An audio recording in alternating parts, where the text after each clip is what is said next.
Hello guys, this is Pooja. You are watching my channel. Welcome back guys. If you are new in my channel, please subscribe my channel and press the bell icon আমার যে কোনো পরের video নোটিফিকেশনের জন্য। তো আজকে আমি তোমাদের সঙ্গে শেয়ার করব ইলিশ মাছের ঝাল।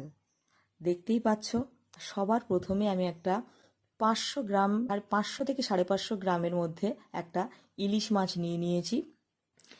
এবার এই প্লেটে আমি নিয়ে নিয়েছি সাদা সর্ষে, কালো সর্ষে, কাজু বাদাম, চীনা বাদাম, কাঁচা লঙ্কা, লাল লঙ্কা।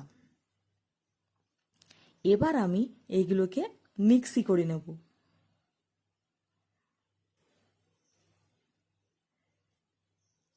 আর মাছটাকে আমি কেটে নেব। মাছটাকে আমার পিস করে কাটা হয়ে গেছে। এবার মাছের গায়ে লবণ, হলুদ আর এই মিক্সি করা মশলাটা আমি মাখিয়ে দেব। মাছের গায়ে আমি যে মশলাটা প্লেটে নিয়েছিলাম সেই মশলাটা আমি ইউজ করেছি।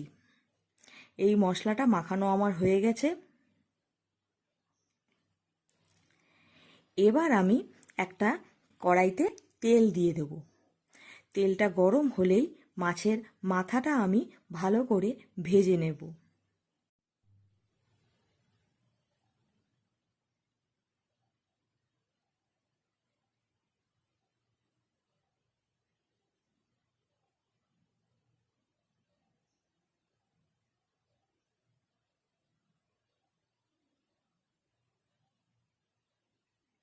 মাথা ভাজা আমার হয়ে গেছে।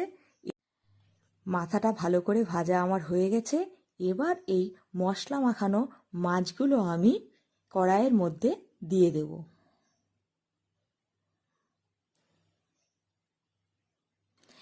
তার আগেই আমি মাছের তেলটাকে ভেজে নিয়েছি একটা মাছ সমেত।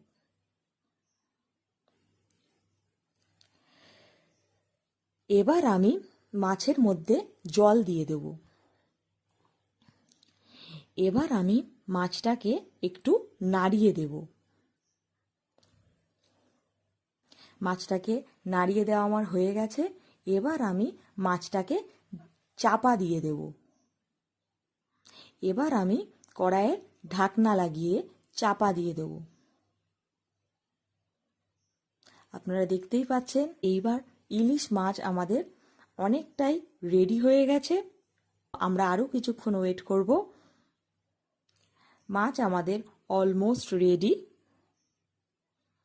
এবার আমি একটু এতে কাঁচা তেল ছড়িয়ে দেব আর আরও 5 মিনিট এটাকে ফোটাবো। তো দেখতেই পাচ্ছ গাইস, আজকে ইলিশ মাছ আমাদের রেডি হয়ে গেছে। এই ইলিশ মাছের ঝাল কিন্তু গরম ভাতের সঙ্গে অসম্ভব সুন্দর খেতে লাগে, অনেক ভালো খেতে লাগে। তোমরা এটাকে গরম ভাতের সঙ্গে ট্রাই করবে। গাইস, এবার গ্যাস অফ করে আমি দেখাবো ইলিশ মাছের ঝালটা কেমন দেখতে হয়েছে। সবাই কমেন্ট বক্সে কমেন্ট করে জানিও ইলিশ মাছের ঝালের রেসিপিটা তোমাদের কেমন লাগলো।